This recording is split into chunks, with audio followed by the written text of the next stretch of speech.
Completely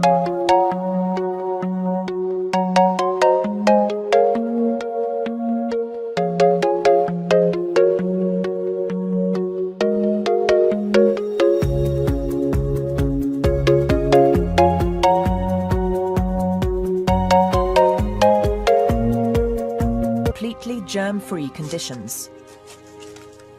Born without a working immune system, he is immediately placed inside a protective plastic chamber. It will become his home for the next 12 years.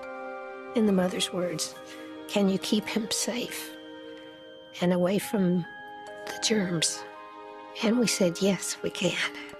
The story of David, the boy who lives in a bubble, has been told all over the world. His life would be portrayed in the media as a triumph of technology over a fatal genetic disease. But behind the scenes, it would be clouded by argument and controversy. When I first saw David, I was deeply disturbed by the fact that he was in this laboratory tube. I mean, I felt like I was visiting a rat in a cage. Almost certainly the first human guinea pig in history to live their entire lives in a laboratory capsule. For the first time, using rare intimate footage and contributions from his mother and medical team, we tell the real story of David Vetter, the boy in the bubble.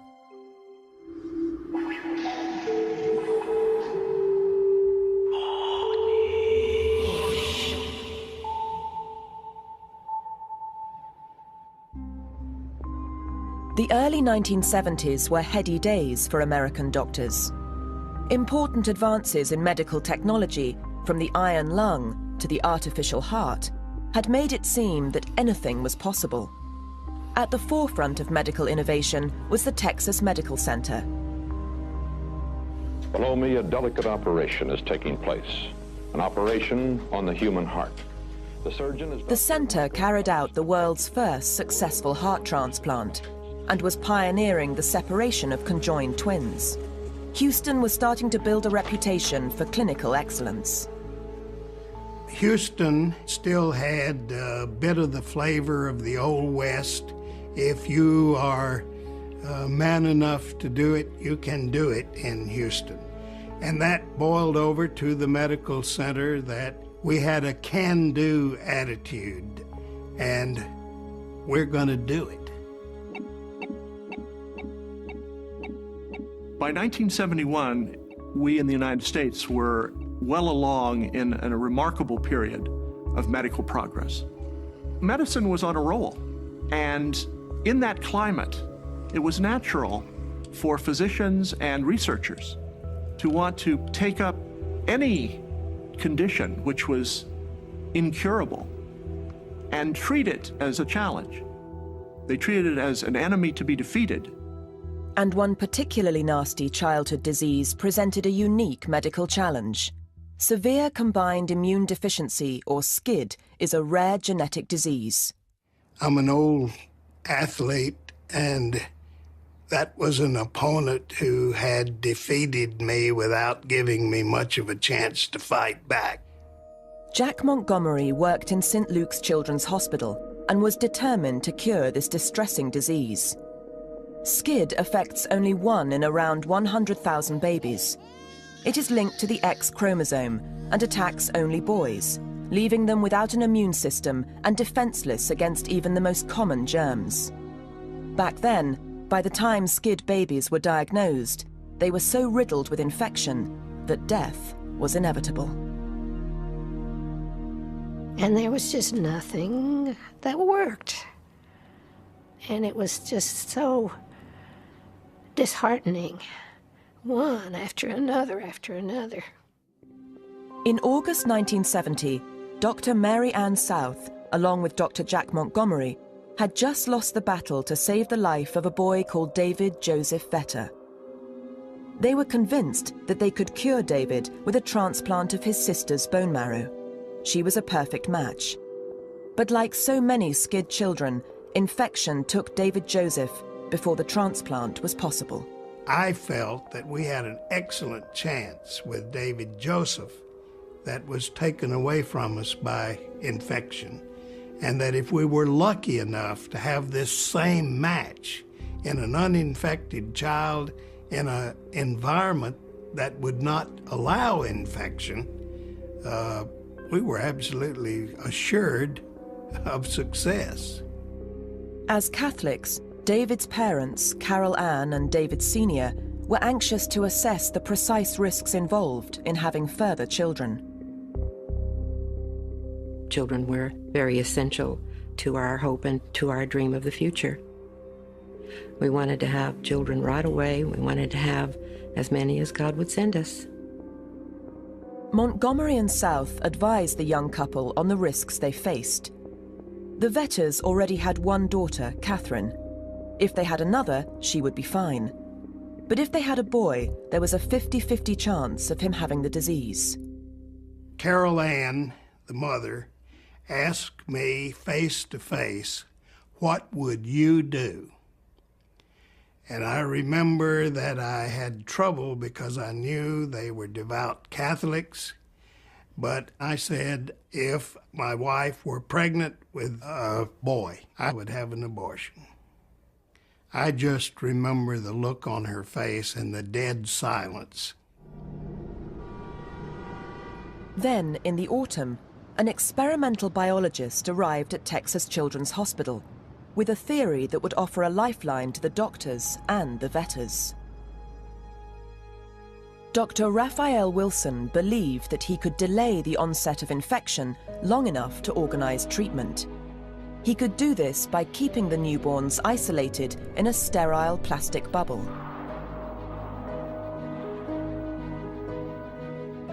He was certain that if SCID children could be isolated, keeping the child physically free of germs, given time, there would be a way to jumpstart their immune systems before they became damaged by infections. Wilson had developed his theory working with immune-deficient mice. As long as the babies were kept germ-free from birth, a matched bone marrow transplant could repair the immune system. When we got to talking to him about this kind of project, well, he was very enthusiastic. He just swept us along with his enthusiasm. He had the confidence to say, we can do this, we can do this. Dr. Wilson's arrival transformed the prospects for the Vetters. Together, the three doctors made a pledge. If the Vetters were to have a baby with SCID, the doctors would keep him free of infection long enough to organize a transplant of his sister's bone marrow.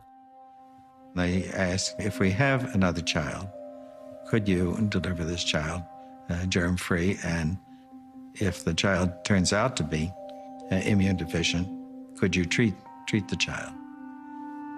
Yes, we said, yeah, we would. We promised them that we would keep him safe. In the mother's words, can you keep him safe and away from the germs? And we said, yes, we can. And we promised that we would do that. Within 8 weeks of losing her first son, Carol Ann Vetter was pregnant again, with a child who would make medical history.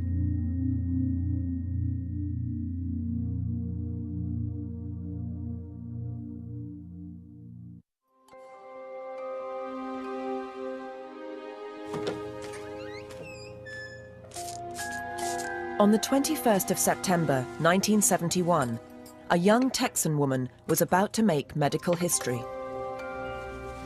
I was wheeled into the delivery room. Everything was quiet. There was no conversation. All I could see were eyes, just eyes peering.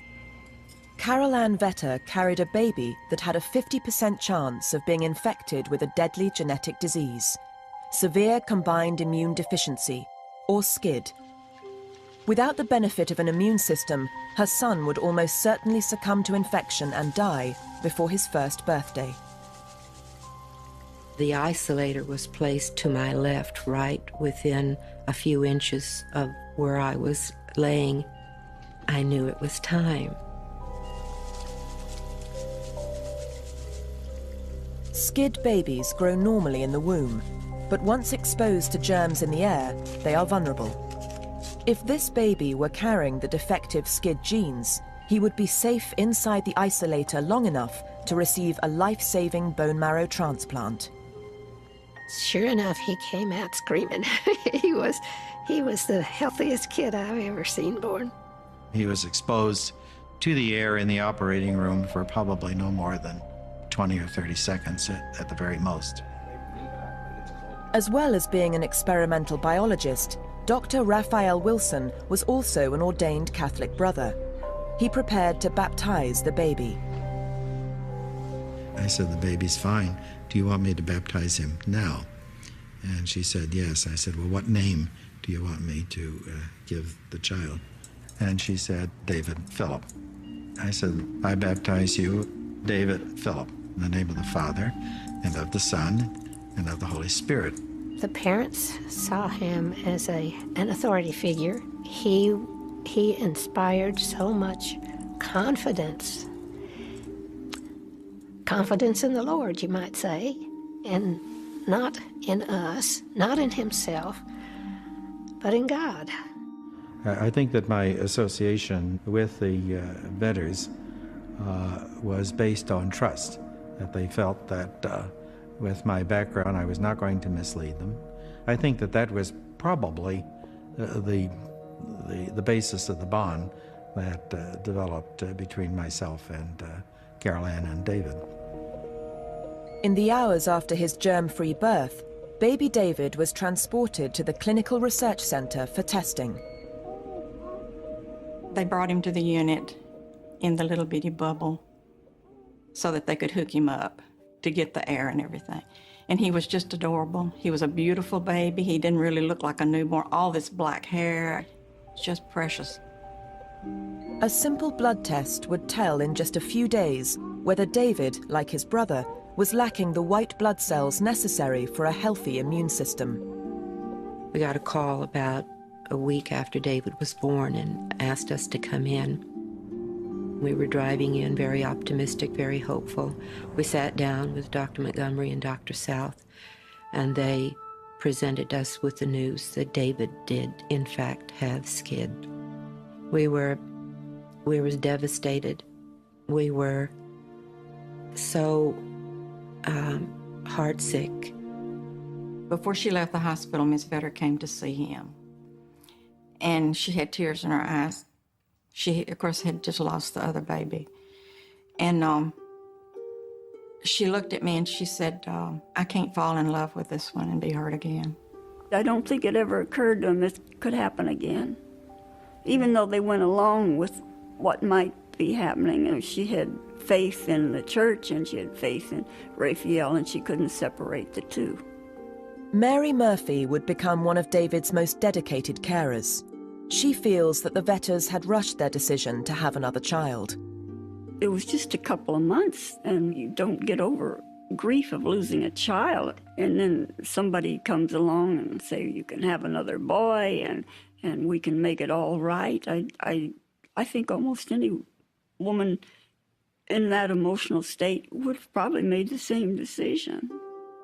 Despite the emotional turmoil, Carol Ann Vetter succumbed to her baby son. I felt if I could stay distant from him, then if the worst happened, I could handle it better. So I was hesitant to reach into the glove and touch him. But once I did, I was hooked for life. Although the diagnosis had been a blow for the Vetters, David was safely inside Raphael Wilson's plastic bubble, and the doctors were confident they could cure him. Oh, that was incredibly exciting to think that finally we're going to get one that's not in the way to the graveyard right now. The second child certainly held out the possibility of joining the elite bunch. We were not Boston, we were not New York, we were anxious personally and for the medical center and for the city to go up with the big boys. In fact, Dr. Raphael Wilson had been close to testing the procedure before. 2 years earlier, he had placed SCID twins into an isolator. But before the planned bone marrow transplant, the twins' immune systems spontaneously began working, and they were released from isolation. We wanted one that would live long enough for us to see whether the transplant worked. It usually took 6 weeks to maybe 3 months or even longer for you to see the result of the transplant.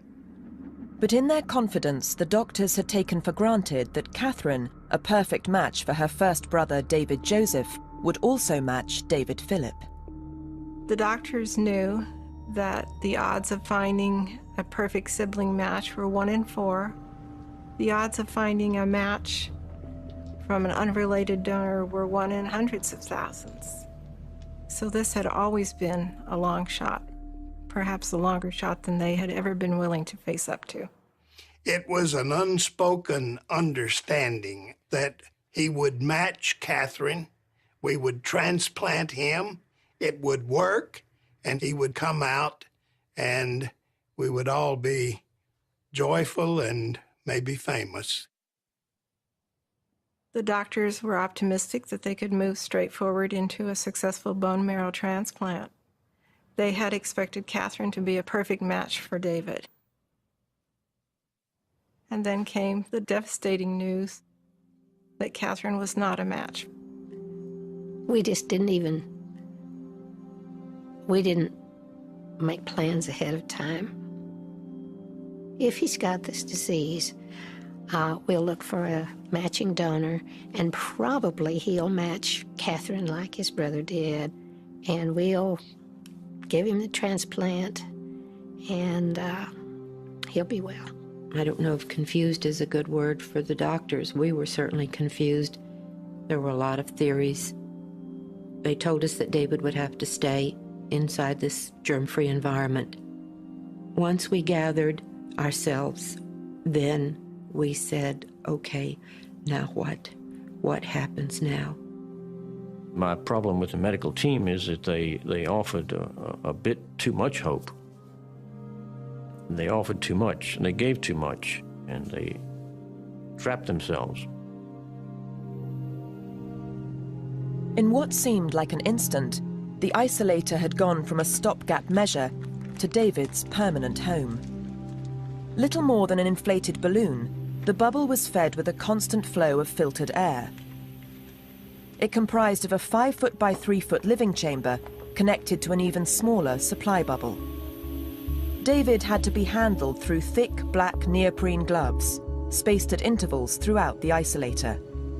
Everything he ate, wore, or touched had to be sterilized with peracetic acid and placed inside steel capsules inserted through a system of airlocks. Even David's doctors weren't certain the bubble would hold up. I had no idea that this situation would work for the next week, much less for the next year.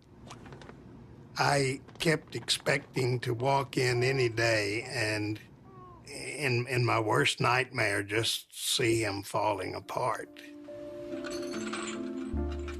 Unsure of just how long the isolator would last, David's doctors threw themselves into vigorous research.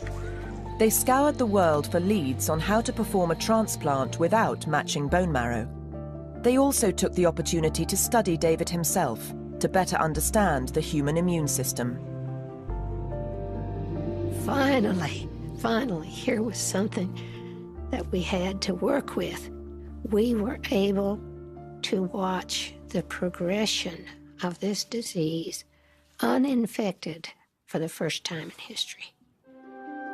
Primed by David's doctors and the hospital's public relations department, the media eagerly reported what one newspaper called the miracle in Houston. There's a very special little boy here, one who is waiting to leave the hospital for good and go outside.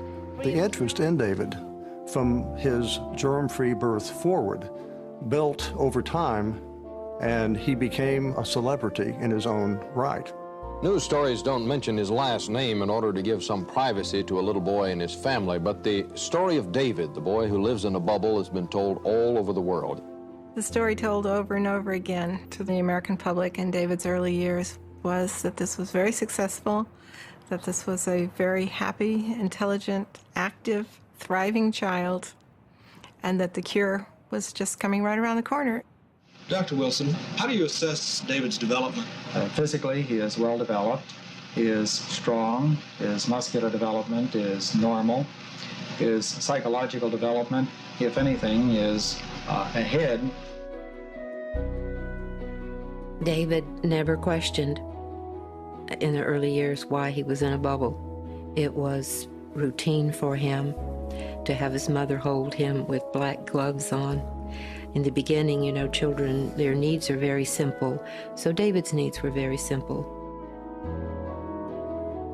But as the months passed and bone marrow registries failed to find a matching donor for David, the doctors were starting to face an uncomfortable truth.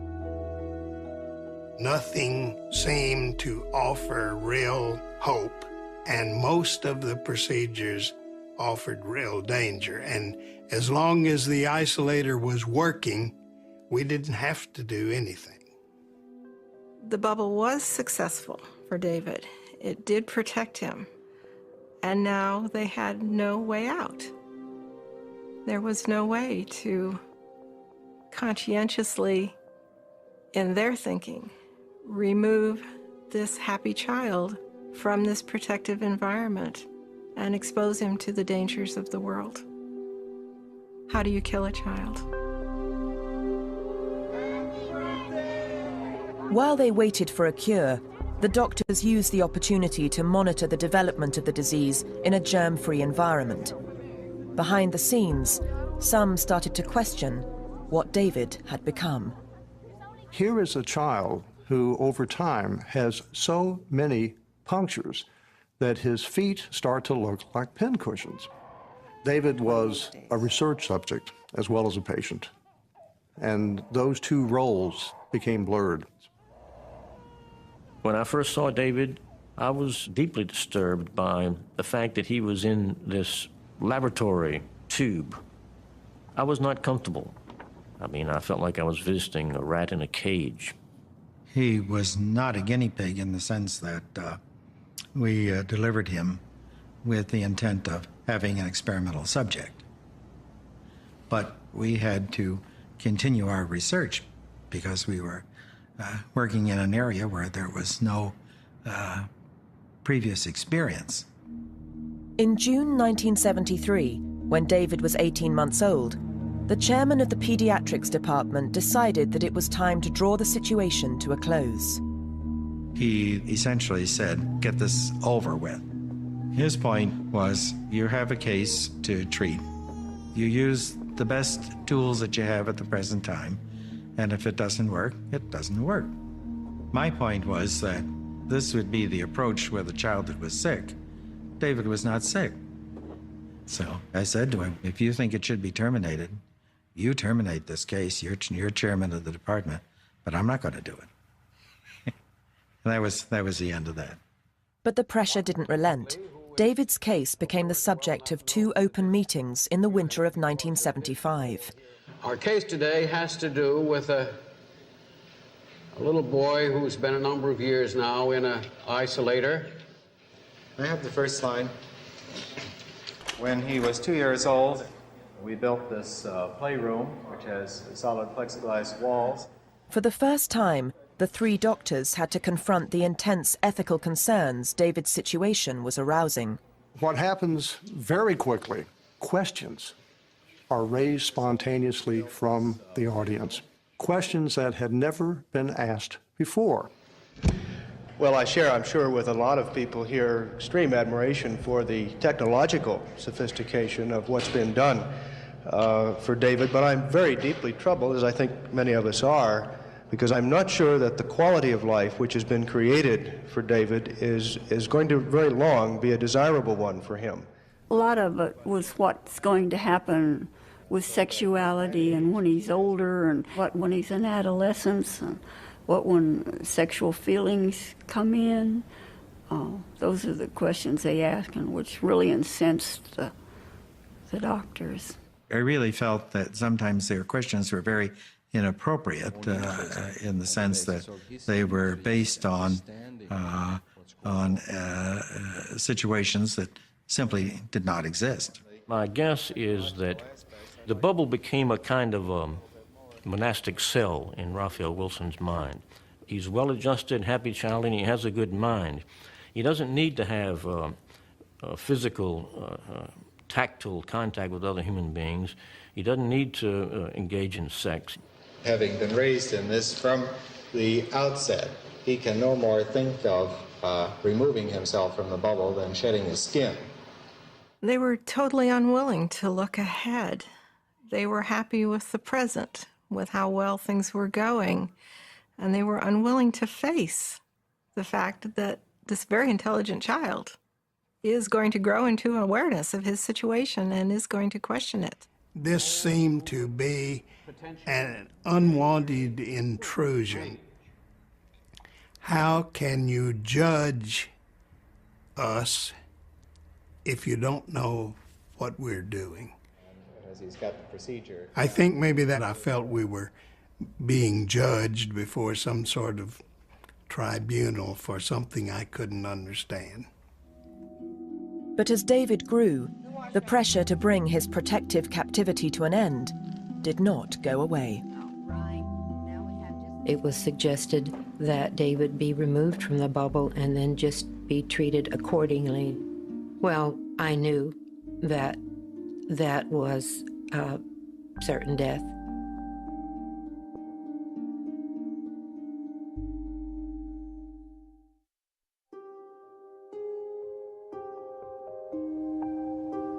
In late 1971, a revolutionary method of treating a young baby for a fatal genetic disease had transformed into an ethical nightmare.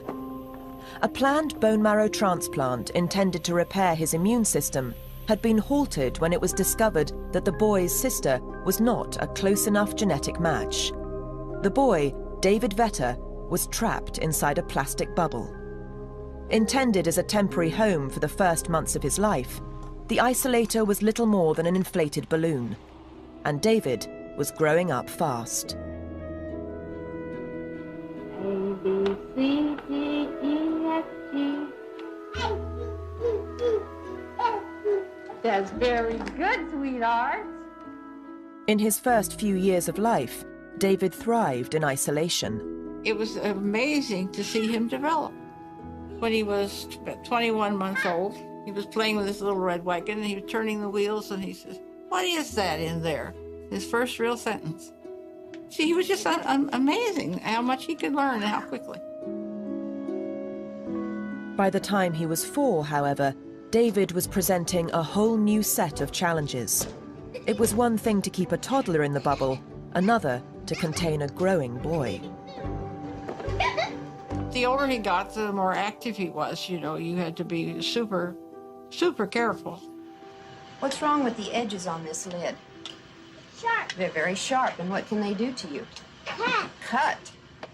At one time, after they had taken his blood sample, he had kept one of the little butterflies that they used to insert into the vein, and nobody noticed it.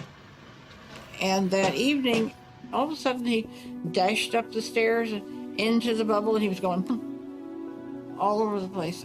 "What are you doing?" And he had this little butterfly, and he was poking holes in the isolator. This was the only time he had any control. He could do something, to the isolator that would get everybody going. Raphael Wilson, the architect of David's protective bubble, decided that it was time for the boy to be made more aware of the threat posed to him by the outside world. I said, "Okay, David, I want to tell you why making a hole in the isolator is very bad." I said, "Do you know what will happen if you make a hole in the isolator?" And he said, "No. Little bugs will get in. Little tiny, tiny bugs that you can't even see. But they're bad. They'll make you sick." If they get in, they'll make you hurt all over. And I said, now, do you understand why it's important that you don't make any holes in the isolator? Yeah, he understood. This was the first time that we had any conversation with him about the reasons for his isolation.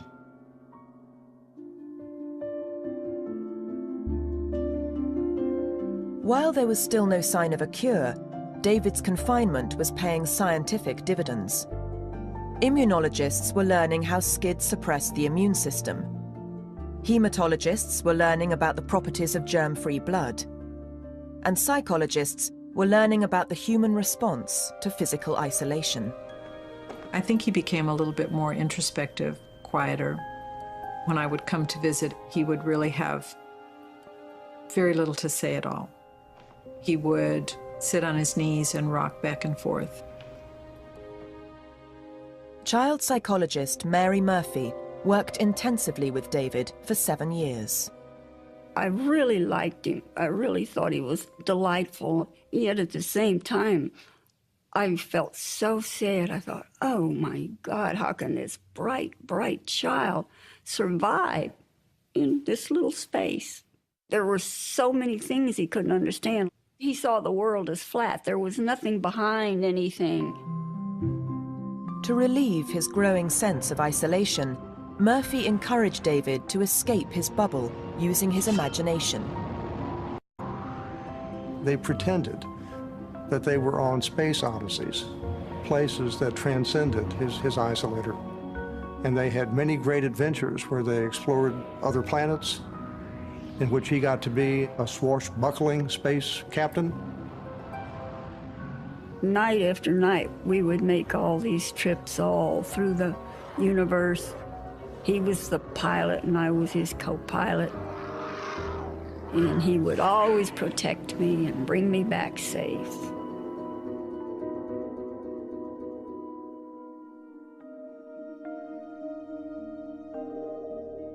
In 1975, David's space fantasies came a step closer when NASA helped find a solution to his extreme confinement. After more than 2 years of development and at a cost of $50,000, the public was presented with another spectacular triumph for science. The mobile unit has given David the chance to explore the outside world, and in a recent outing, he playfully sprayed his mother with a garden hose. A specially designed suit allows him to experience the world. The ever-smiling, effervescent youngster took his first walk in the outside world. He watered the yard and played with the family dogs. This is a PR dream, but David, behind the cameras, where no one can see, is very afraid of getting in that spacesuit. You know, he wanted out, but yet he was scared to death that the germs would come in. I mean, the world is full of germs. The fear he had, I mean, that fear was instilled in him from day one. After only 6 walks, David refused to get back in the spacesuit. It was disappointing. It was very disappointing. What's your hopes for him? Well, we're very optimistic about David's problem, with all his genius doctors working on his case all over the world. We truly believe that one day, soon, David will be able to come out. Everyone involved in David's care has felt trapped by the situation at one time or another, because we do feel that it's a problem that we can't just turn off and walk away from. But inevitably, the team responsible for David's situation did move on. Dr. South was the first to go. My reasoning was I would not leave in spirit. The work is going to go on. I've done what I can do for David. Jack Montgomery left 2 years later. I was not contributing in any way to the solution of David's problem. I was just keeping things going.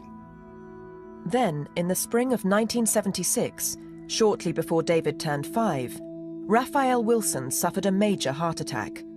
David was taken to the ward to visit him. The nurses wheeled his isolator into my room. David took one look at me and started to scream. His worst fears were coming to light. Something could happen to me so that I wouldn't be able to take care of him.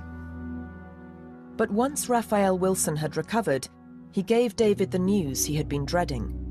Wilson would be leaving Houston too.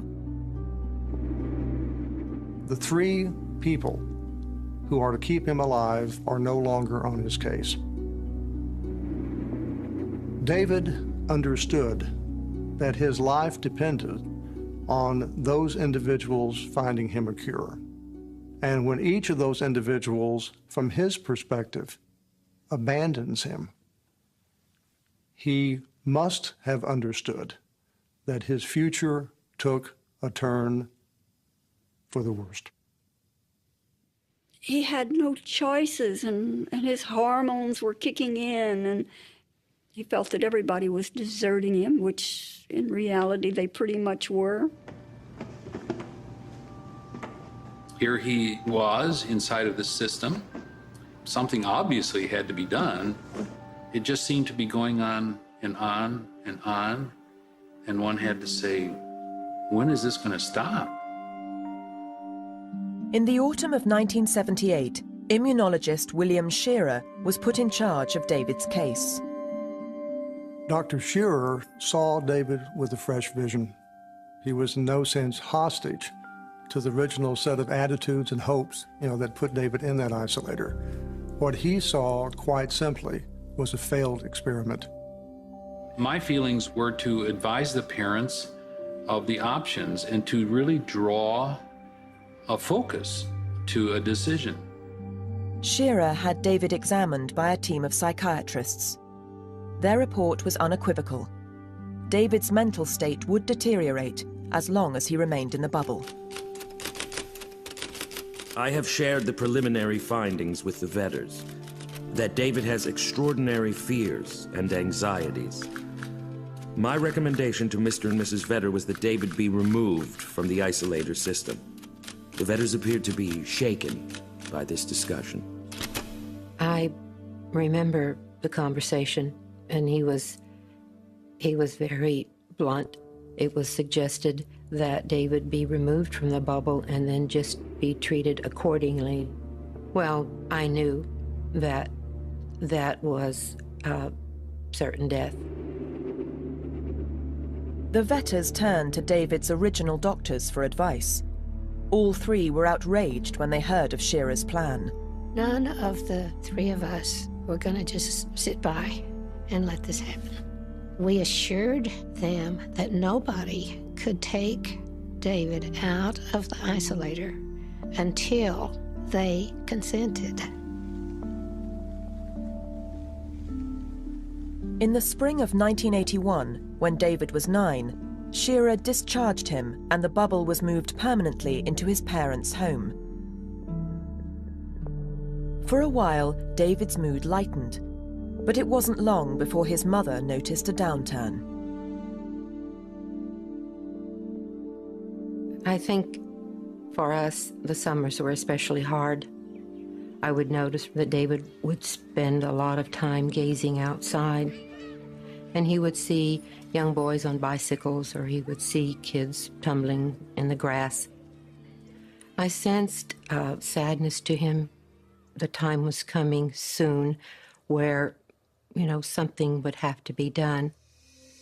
Then, just as the situation seemed hopeless, came news of the long-sought-after breakthrough. A team of Boston researchers announced that they had developed a way to safely transplant incompatible bone marrow. The new procedure offered hope that Catherine's bone marrow could finally be used to kickstart David's immune system. I can remember being at the Society for Pediatric Research, and there was a paper by this group in Boston that had developed this technique, and it was just marvelous. It sounded great, and Bill Shearer was there, and afterwards he went up to talk. The procedure is experimental. It has not been proven to be efficacious, but after nothing on the radar screen, this is the first bleep of hope. I thought, oh goody, oh goody.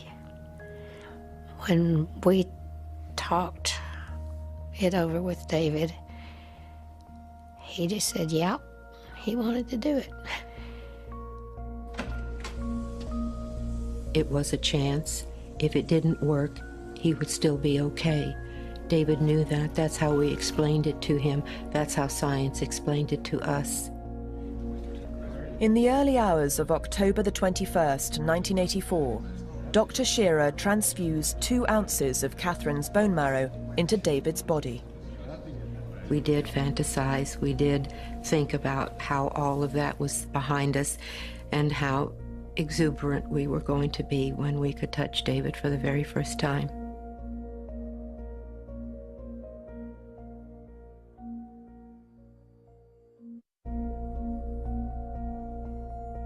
Hello, everybody. For 12 years, we've known the youngster simply as David the Bubble Boy. But early this morning, doctors operated on David. And our medical reporter, Christy Myers, is with us now with the good news that this operation may mean that David someday can leave that bubble. The tone was very optimistic. Everything seems to be going well. You know, you sort of went around with your fingers crossed saying, no news is good news. And then came the bad news.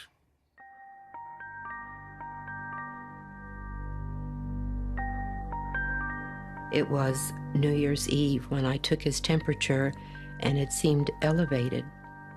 I called the hospital and I said, you know, something strange. David has a little temperature. I flew back to Houston. He was in the hospital, and I went to see him. As soon as I saw him, I knew something was wrong. You know, first of all, I didn't get a greeting from him. He was very sullen, and I didn't get much out of him at all. I said, David, what's the matter? Nothing. No. Then my heart sank. I knew it. There was nothing we could do about it at this point. It was fatal, and he was going to die. In the days that followed, David's temperature spiked as high as 105 degrees. He began hemorrhaging from his intestines and vomiting blood. Dr. Shearer struggled to treat him inside the bubble. He was to the point where his fever could not be controlled. His intestinal bleeding could not be controlled. It was just impossible. This contraption that protected him was now his greatest threat. It had to go. It had to go. Shearer told David that it was time to leave his bubble. On February the 7th, 1984, David began to make his way out. He crawled into the supply bubble and took all his effort. And Shearer put his hands under David's arms and pulled him out and laid him on the gurney. David was wheeled to a sterile room, freed from isolation for the first time in his life. The sun was coming through in little streams through the Venetian blind, and he saw what he said there were minute snowflakes. And it was actually the dust from the linen, and he was there and he was feeling comfortable. He was playing with the snowflakes. But David's fever and bleeding persisted, and his condition gradually deteriorated. Finally, he lapsed into a coma. On February the 22nd, 1984, David's parents were brought in to see him. I looked over to the side of David's room, and there was a physician standing, and I asked him if I could remove my glove and touch David, and he nodded yes. So I walked over to David, and I took my glove off of my hand, and I stroked the back of his hand for the first and last time. I've worked with many children that have been dying. They had only 2 concerns, even when they knew they were going to die. One was, is it going to hurt? The other one was, are you going to be here? If you can satisfy them on both of these points, they're very much at peace. And with most of them, including David, they just drift off into a coma. And so, the last hours or minutes, are just like going to sleep. It's just a very peaceful scene. At 8 p.m. that night, David was pronounced dead.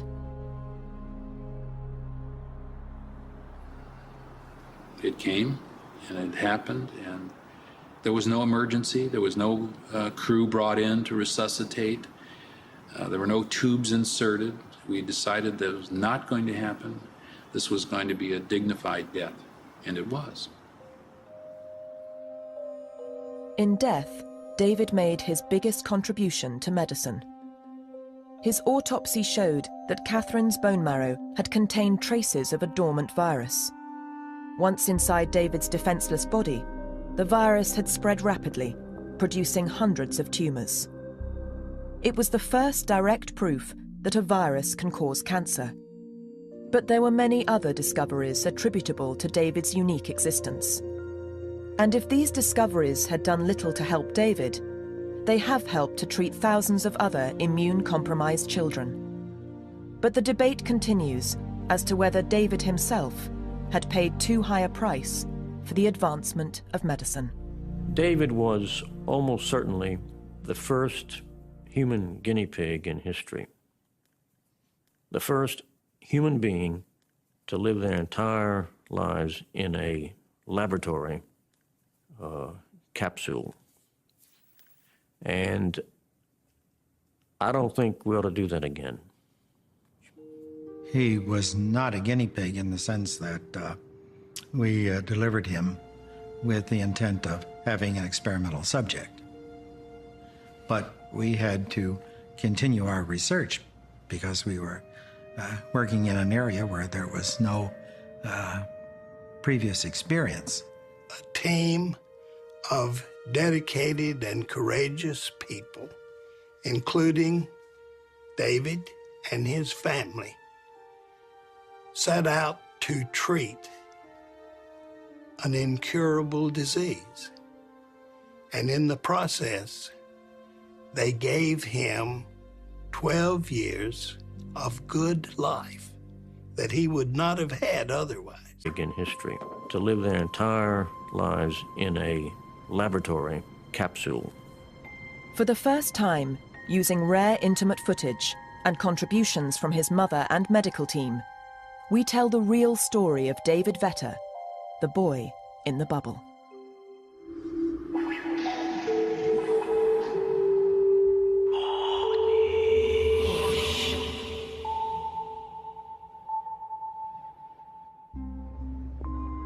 The early 1970s were heady days for American doctors.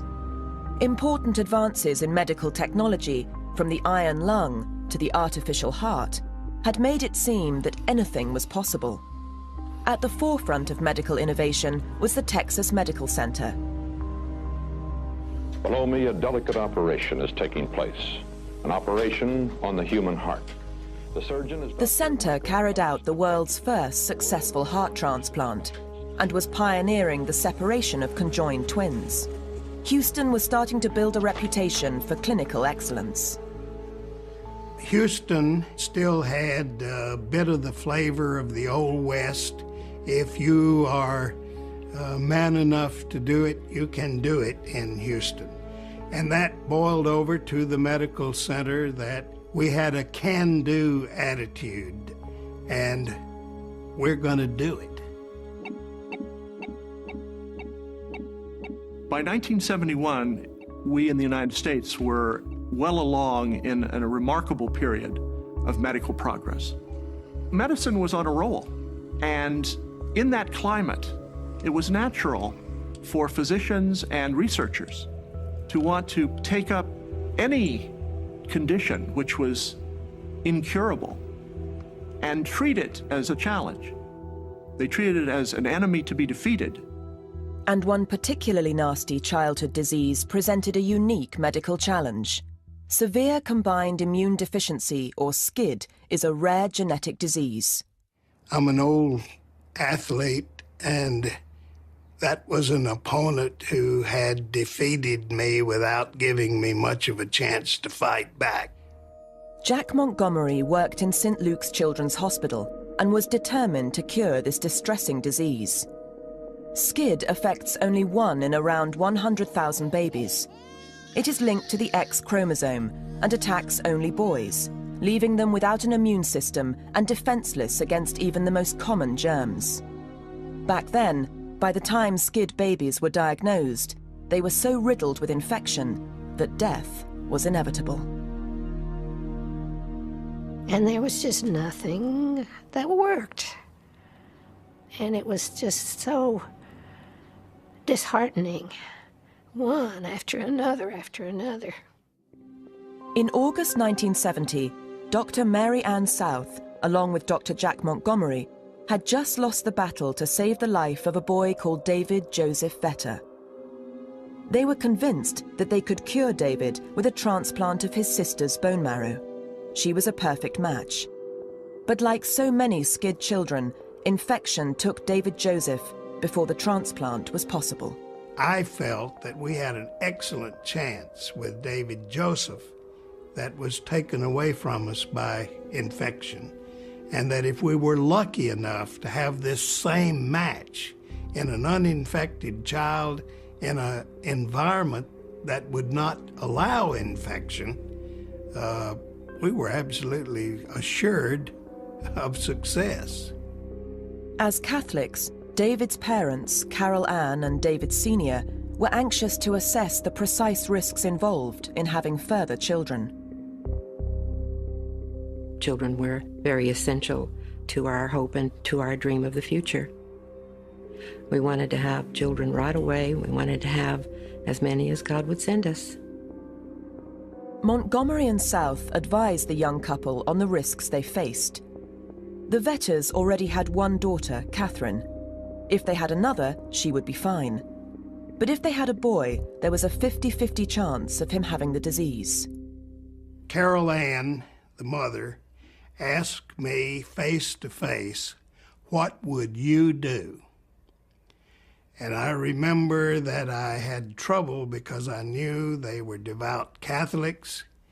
But I said, if my wife were pregnant with a boy, I would have an abortion.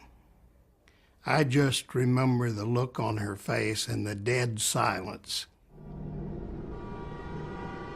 Then, in the autumn, an experimental biologist arrived at Texas Children's Hospital with a theory that would offer a lifeline to the doctors and the Vetters.